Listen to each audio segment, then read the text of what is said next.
Franklin's Thanksgiving by Paulette Bourgeois. Franklin liked everything about Thanksgiving. He liked eating pumpkin fly pie and cranberry jelly.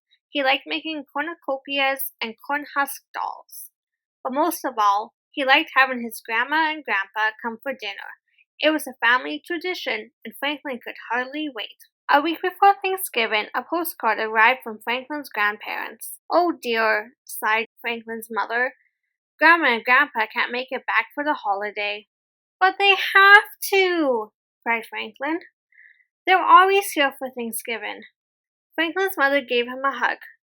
"There will still be the four of us," she said. "It won't be the same," Franklin grumbled. Over the next few days, Franklin was so busy that he didn't have much time to think about Grandma and Grandpa. He helped his mother pick apples and make applesauce. He helped his father dig up vegetables and store them in the cellar. Franklin and Bear helped Harriet and Beatrice pick berries and gather nuts. In the gardens and orchards, forests and fields, everyone was bringing in the harvest. Franklin counted all the jars of jams and preservatives. "I think this year was the most beautiful ever," announced his father. "We could feed the whole town." "I just wish we could feed Grandma and Grandpa," sighed Franklin. His mother agreed. "We'll miss having company," she said. At school, Franklin's class made a harvest quilt and learned how the early settlers celebrated Thanksgiving. "What are you doing for Thanksgiving, Mr. Owl?" asked Franklin. "I'll be having dinner with my mother," he replied. "Our relatives can't visit this year." "Ours either," said Franklin. Then he had an idea. He invited Mr. Owl and his mother for dinner. "It's all right with my parents," Franklin explained. "They want company." "Well, thank you, Franklin," said Mr. Owl. "We'll be delighted to come." Franklin smiled. This would be a wonderful surprise for his parents. At home, Franklin's mother looked at the berry pies cooling on the windowsill. She had an idea. She walked over to Bear's house and invited the whole family for Thanksgiving. "It will be a wonderful surprise for everyone," she explained. In the garden, Franklin's father waved to Mr. Mole. "Are you going to your sister's for Thanksgiving?" he asked. "Not this year," replied Mr. Mole. "With my broken ankle, I can't go far." Franklin's father had an idea. He invited Mr. Mole for dinner. It would be a wonderful surprise for everyone. After school, Franklin went home with Moose. That's when he had another idea.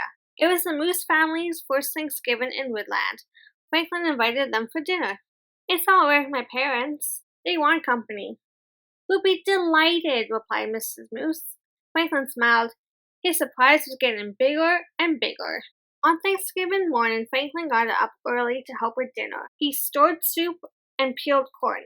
Then he set the table for 9. Franklin's father counted the place settings. He shook his head and reset the table for 5. Franklin's mother looked at the table. She was puzzled, but she added 3 more place settings, and everybody took turns peeking out the window, watching for the surprise guests.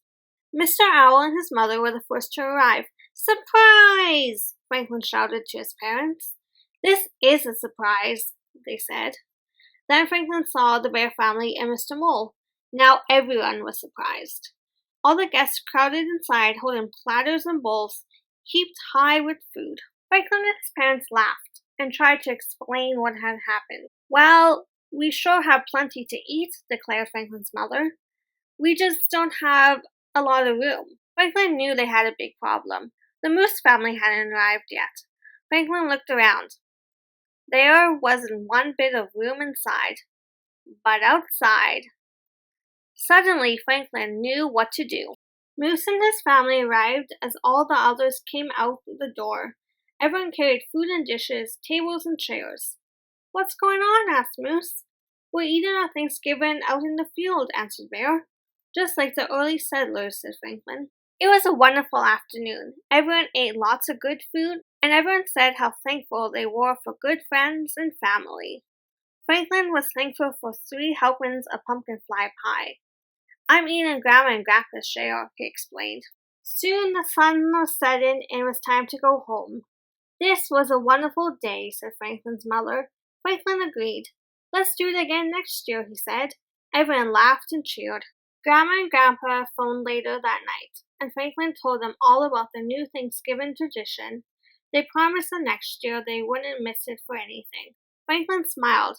He might not get 3 helpings of pumpkin fly pie next year, but he knew he'd still be thankful.